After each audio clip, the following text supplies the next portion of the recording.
Halo semuanya, terima kasih atas kesempatan yang diberikan.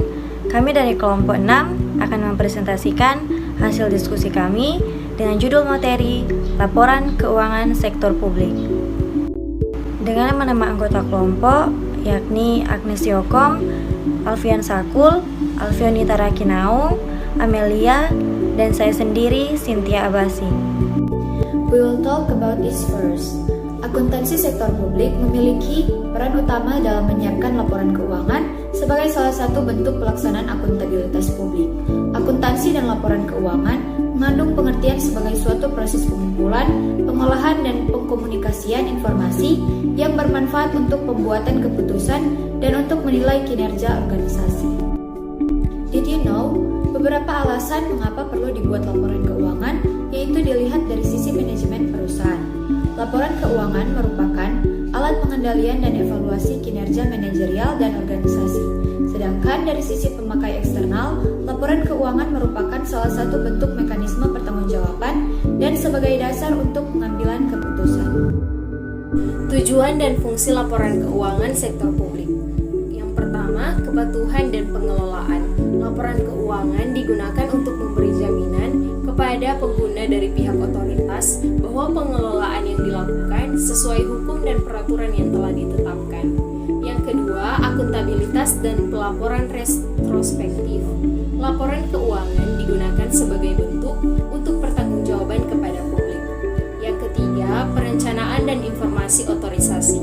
Laporan keuangan berfungsi untuk memberikan dasar perencanaan kebijakan dan aktivitas di masa yang akan datang.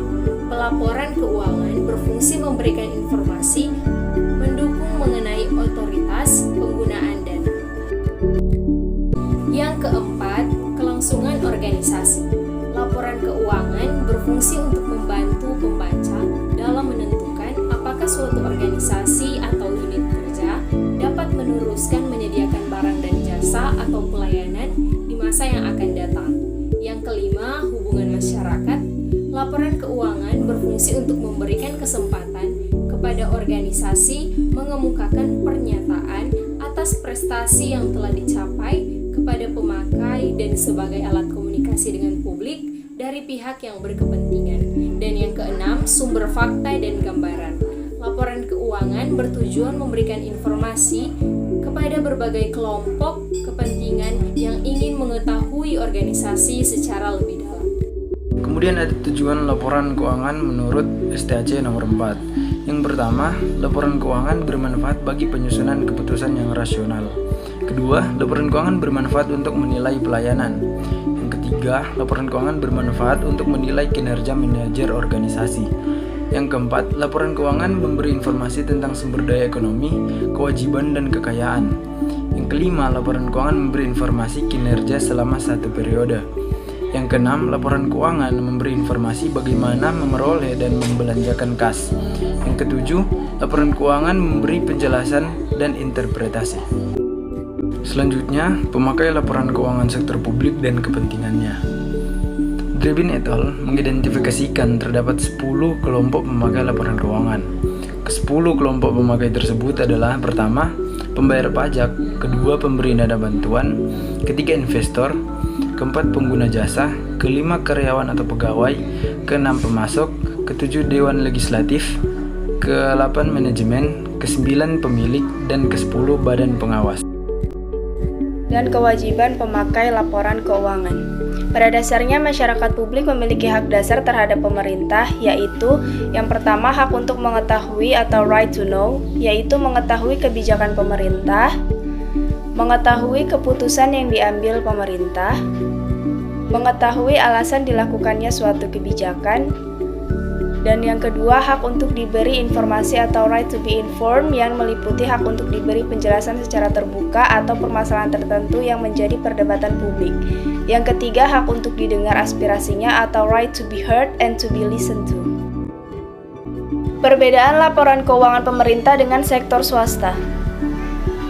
Yang pertama, terdapat laporan keuangan pemerintah. Poin pertama, fokus finansial dan politik. Poin kedua, kinerja diukur secara finansial dan non-finansial. Poin ketiga, pertanggungjawaban kepada parlemen dan masyarakat luas. Poin keempat berfokus pada bagian organisasi melihat ke masa depan secara detail. Poin kelima, aturan pelaporan ditentukan oleh Departemen Keuangan. Dan yang kedua, terdapat laporan keuangan sektor swasta, di mana poin pertamanya yaitu fokus finansial. Poin kedua, sebagaimana kinerja diukur secara finansial. Poin ketiga, pertanggungjawaban kepada pemegang saham dan kreditur. Poin keempat, berfokus pada organisasi secara keseluruhan. Poin kelima, tidak dapat melihat masa depan secara detail. Poin keenam, aturan pelaporan ditentukan oleh Undang-Undang Standar Akuntansi Pasar Modal dan Praktik Akuntansi. Kemudian terdapat persamaan laporan keuangan pemerintah dan sektor publik. Yang pertama yaitu dokumen-dokumen sumber. Yang kedua berperan sebagai hubungan masyarakat atau public relation. Demikianlah hasil presentasi dari kelompok kami. Apabila terdapat kesalahan kata maupun pengucapan, mohon dimaafkan dan diucapkan banyak terima kasih.